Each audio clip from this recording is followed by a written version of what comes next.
La conférence d'aujourd'hui est une conférence inédite, très riche. Elle était l'occasion pour une première lecture des dispositions de régularisation et bien sûr spontanée, et également ce qui a été convenu d'appeler amnistie, même si le terme amnistie a été contesté dans le cadre de ce débat, parce qu'il a une connotation qui est plutôt conceptuelle plutôt qu'une connotation technique. Nous parlons principalement de 6 opérations de régularisation limitées dans le temps et dans l'espace, dont l'objectif principal est de rétablir la confiance. Ça démontre clairement une volonté du législateur, une volonté de l'État de rétablir la confiance à travers une période transitoire. N'oublions pas qu'il y a quelques mois, nous avons assisté aux assises de la fiscalité et des recommandations audacieuses et volontaristes ont été proposées, ont été annoncées.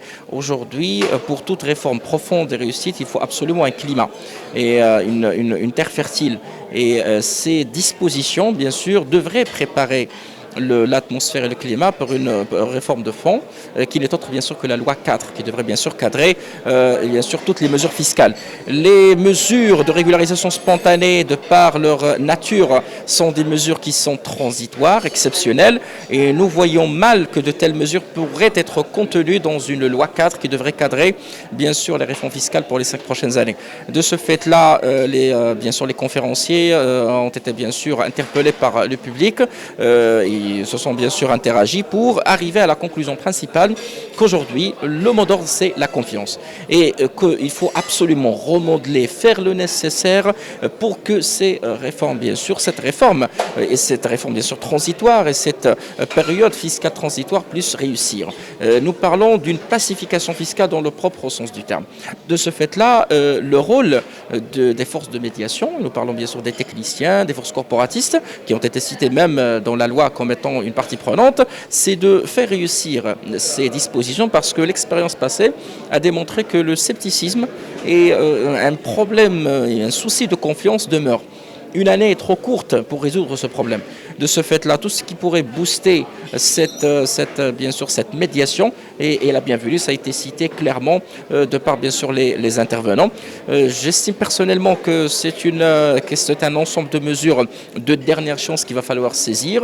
Nous avons une volonté quand même affichée de par les textes de la part de l'État, malgré les critiques, de faire évoluer les choses à travers des mesures qui sont limitées dans le temps et dans l'espace, mais surtout de demander une adhésion une fois pour toutes de la part des contribuables. Ce n'est qu'avec une adhésion complète à l'impôt que nous pouvons très bien imaginer des réformes qui sont volontaristes.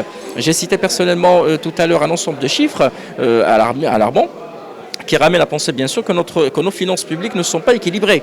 Nous ne pouvons plus compter sur les privatisations, la marche étant limitée. Nous ne pouvons plus compter sur les dons. De ce fait-là, il n'y a que la dette. Nous avons levé, bien sûr, j'ai cité cet exemple, 1 milliard d'euros, donc c'est 10 milliards de dirhams. Je pense bien que si notre système fiscal et le rendement et le recouvrement de notre système fiscal était assez, bien sûr, réconfortant, nous allons certainement dû emprunter moins. De ce fait-là, je conclus sur la nécessité d'encourager. Je salue l'initiative du groupe Le Matin, qui est une initiative plus que louable, bien sûr, qui va être certainement, bien sûr, confirmée par l'annonce de CIT pour bien sûr une série de conférences sur le modèle de développement, et parce que c'est un point sur lequel j'ai personnellement insisté, c'est qu'aujourd'hui il faut arrêter de penser que la confiance est un sujet qui est fiscal. Évacuons ce sujet fiscal une fois pour toutes à l'occasion de la loi de finances 2020 et il faut s'atteler sur ce modèle de développement qui devrait nous amener et ramener bien sûr une réponse définitive à la problématique du développement et par conséquent bien sûr et de facto bien sûr à cette question de confiance.